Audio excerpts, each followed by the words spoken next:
বন্ধুরা, চলে এলাম কুমড়ো আলু পটলের তরকারি। আলুটা কম আছে, আলুটা একটু না দিলে ভালো লাগবে না এবং তরকারিটাও ভালো হবে না।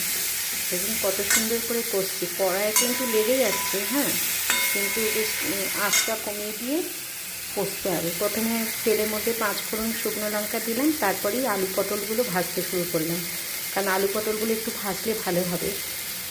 তারপরেই আমি কুমড়োটা দিয়ে দিলাম। কুমড়োটা ভাজতে ভাজতেই একটু আদা বেটে তার জল কিংবা আদা থেতো করে বা আদা একটু বাটা দিলাম।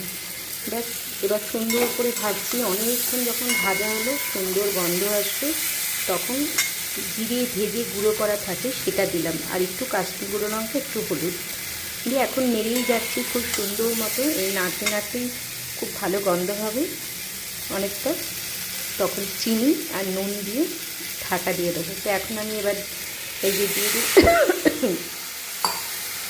রান্না করতে গেলে কাশিও হয় কিন্তু, মানে এই যে।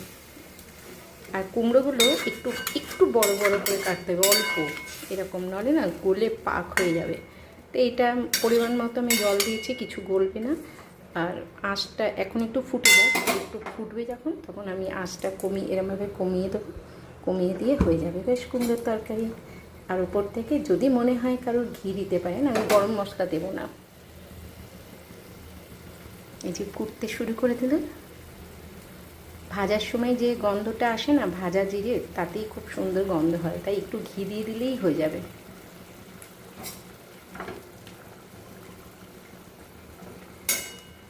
বেশ, এরমভাবে আমি চাপা দিয়ে দিলাম, হয়ে গেলেই কুমড়োর তরকারি হয়ে গেল। এখন আমি কমিয়ে দেবো।